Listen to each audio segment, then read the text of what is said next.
दुनिया का सबसे बड़ा धार्मिक समागम महाकुंभ प्रयागराज में होने वाला है और हम इस महाकुंभ की कहानी का प्रतीकात्मक अर्थ समझने का कोशिश करेंगे। ये सब शुरू होता है देवता और दानवों के बीच युद्ध के बाद। लेकिन पहले ये समझा दो कि ये जितनी भी धार्मिक क्रियाएं हैं, ये सब हमारे अंदर की बात है, ये बाहर की बातें नहीं है। ये पूरा का पूरा धार्मिक क्रियाएं, ये हमारा अंतर की यात्रा है, हमें अपने अंदर बैठे परमात्मा को जानने का एक जरिया है। अब हम आते हैं महाकुंभ में। महाकुंभ की कहानी कुछ ऐसा है। ये शुरू होता है समुद्र मंथन से। समुद्र मंथन इसलिए होता है क्योंकि देवता और दानव दोनों युद्ध करते हैं और दोनों मिलकर डिसाइड करते हैं कि वो लोग समुद्र मंथन करेंगे।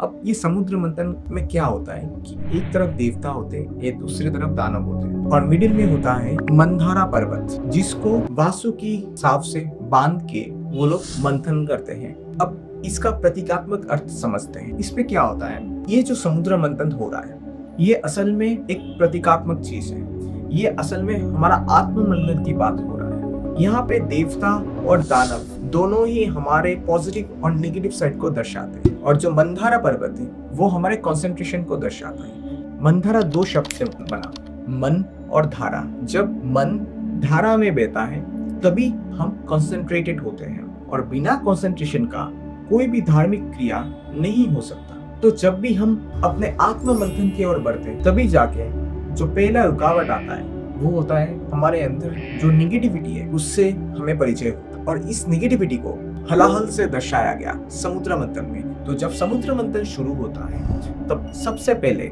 जो चीज निकलता है वो है हलाहल, विष।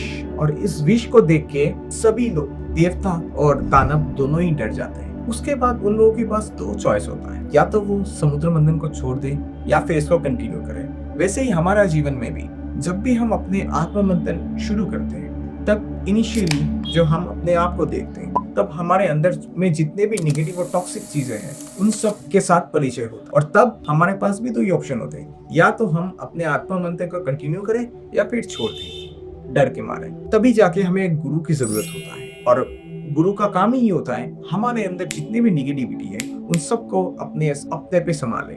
और वही चीज समुद्र मंथन में भी होता है। समुद्र मंथन में जो भी विष निकलता है उस विष को स्वयं महादेव शिव जी वो खुद उस विष को पी लेते हैं और अपने कंठ पे धारण कर लेते हैं। यहाँ पे महादेव गुरु की भूमिका में रहे। और वैसे ही हमारे जीवन में भी जब भी हम आत्म मंथन शुरू करते हैं तब इनिशियल स्टेज में हमारे अंदर जो भी नेगेटिविटी है वो हमारे गुरु ले लेते हैं। उसके बाद ये पूरे समुद्र मंथन की इस प्रोसेस में बहुत कुछ निकलता है। 14 तरीके के रत्न निकलते हैं और जो 14 रत्न निकलते हैं वो क्या क्या है, वो है माँ लक्ष्मी, कामधेनु, अलग अलग अप्सराएं, वरुणी, उच्छाईरावस, कल्प वृक्ष, चंद्रमा, पारिजात, सारंग, ज्येष्ठ, कौस्तभ, धन्वंतरी देवी और अंत में निकलता है अमृत, जिसको पाने के लिए देवता और दानव दोनों ही एक साथ मिलकर समुद्र मंथन कर रहे हैं। अब ये लोग अमृत क्यों पाना चाहते हैं? क्योंकि ये लोग मृत्यु से डरते हैं। और मृत्यु से कौन डरता है? हमारा अहंकार। ये हमारा अहंकार को सत्य नहीं पता। जो सत्य है वो हमारे अहंकार को नहीं पता और जब अहंकार होता है तब सत्य नहीं होता। तो वैसे ही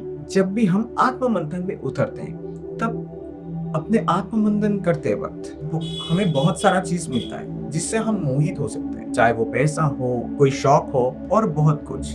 जैसे समुद्र मंथन में बहुत सारे रत्न निकले, वैसे ही जब हम आत्म मंथन करते हैं तब भी हमारे जीवन में बहुत सारे डिस्ट्रैक्शन आते हैं और हमें उन सभी डिस्ट्रैक्शन को पार करके अमृत को पाना है। अमृत मतलब क्या? हमारे अंदर बैठे परमात्मा। जब अंत में हम अमृत को पा लेते हैं तब हम अमरता को प्राप्त हो जाते हैं, क्योंकि हमको तब पता चलता है कि हम में और उस परम चैतन्य में कोई फर्क नहीं है, हम सब एक है। और यही मनुष्य जीवन का उद्देश्य है। आशा करता हूँ आपने समझा इस समुद्र मंथन के प्रोसेस को कि कैसे ये समुद्र मंथन असल में एक आत्म मंथन की प्रोसेस है और यही आत्म मंथन हम सबको करना है। और यही मनुष्य जीवन का उद्देश्य है कि हमें आत्म मंथन करके उस परमात्मा को अनुभव करना है जो हमारे अंदर बैठे हैं अमृत के स्वरूप में। और यही महाकुंभ होता है। अगर आपने मेरा वीडियो को इतना तक देखा तो आशा करता हूँ कि आप भी अपने जीवन में आत्म मंथन करना शुरू कर देंगे और आप भी एक ना एक दिन अमृत को पा लेंगे। इसी बात के साथ इस वीडियो को आपके अंदर बैठे अमृत स्वरूप परमात्मा को नमन करके खत्म करता हूँ। धन्यवाद।